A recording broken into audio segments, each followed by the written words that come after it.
আদম আলাইহিস সালাম যদি প্রথম মানব হন, তাহলে প্রাচীন যুগের মানুষ কারা যারা আগুন আবিষ্কার করেছে? আপনারা কি বলেন এই কথাটা? আপনি কি বিশ্বাস করতেছেন এটা? সুবহানাল্লাহ। এই কথা কোনোদিন বিশ্বাস করবেন না যে আদিম যুগের মানুষরা এই কথা কোনোদিন বিশ্বাস করবেন না যে আদিম যুগের মানুষরা কাঁচা মাংস খাইতে, এটা বিশ্বাস করবেন না। আগুন ছিল না, এটা বিশ্বাস করবেন না। যেদিন থেকে আদম দুনিয়াতে আসছে সেদিন থেকে সভ্য একটা মানুষ আসছে, তার সন্তানরা সভ্য ছিল। বলতে পারেন মানুষ এখনো কোনো কোনো আফ্রিকার জঙ্গলে আছে, তার আগুন দিয়ে খায় না, ওরা অসভ্য হয়ে গেছে, সভ্যতা থেকে দূরে সরে গেছে।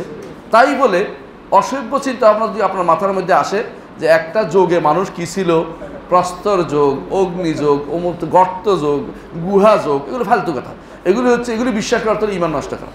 আমাদের সমাজে, আমাদের দেশে বিভিন্ন ইউনিভার্সিটিগুলোতে এই থিওরি পড়ানো হয়। যখন পড়ানো হয় তখনই বলবেন যে আস্তাগফিরুল্লাহ, এগুলি পড়তে চাই না। যদি পড়তে বাধ্য হন তখন ওস্তাদুল্লাহ ঝগড়া করবেন যে না, আদম হচ্ছে প্রথম ব্যক্তি যিনি আল্লাহ তাআলা সৃষ্টি করেছেন, এর আগে কোনো মানুষ সৃষ্টি ছিল না। হ্যাঁ, থাকতে পারে কোনো অন্যান্য প্রাণী, হ্যাঁ আপনাদের কি বাইনাসোর যদি থাকতে পারে আমাদের আপত্তি নেই, কিন্তু আল্লাহ তাআলা প্রথম যে মানুষটিকে দুনিয়াতে পাঠিয়ে দিয়েছে একজন নবী, এবং নবীর সন্তান। আমরা সব নবীর সন্তান। এখন কেউ বলতে পারবে না যে অমুক নবীর বংশের। আমরা সব নবীর বংশের, আমরা সবকে আদমের বংশের, আমরা সব নূহের বংশের, কোনো সন্দেহ নেই। বুঝে আসছে? আওলাদ রসুল সবাই আমরা, কেউ আলাদা রসুল বাদে নেই।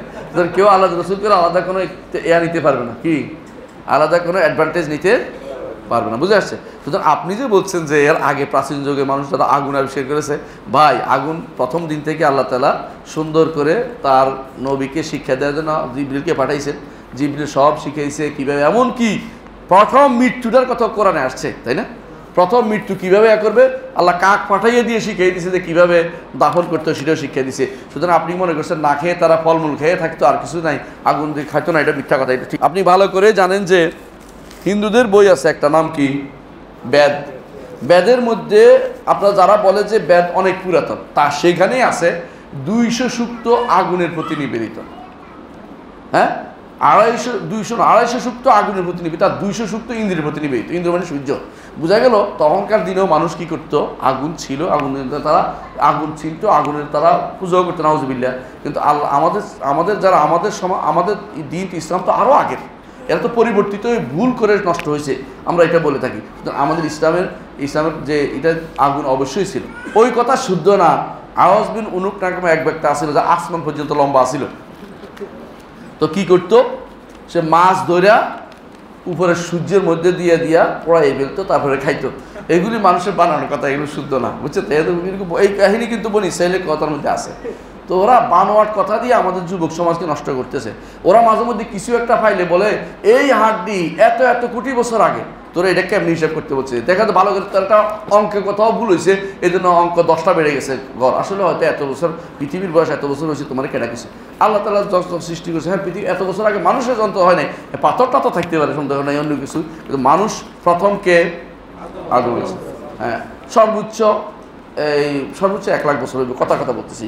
এখানে এত কোটি কোটি বছর যারা বলছে এগুলো ভুল কথা বলছে, কোনো মানুষ ছিল না, এগুলি অন্য কোনো প্রাণী টেনে থাকতে পারে। প্রথম মানুষ হচ্ছে আদম আলাইহিস সালাম, এবং তিনি হচ্ছেন সভ্য, এবং তিনি কাপড় পরা ছিলেন, ল্যাংটা ছিলেন না, উলঙ্গ ছিলেন না, মানুষকে ধরে ধরে মারতেন না, এবং তিনি এরকম দেখাইতেন না, মানে চুল টুলে ছিল না। উনি একদম পরিপাটি মানুষ ছিলেন, নবী ছিলেন, এটা বলতে হবে। বুঝে আসছে কথাটা? এই জন্য এই বক্তব্য কোনোভাবেই গ্রহণ করা গেল না।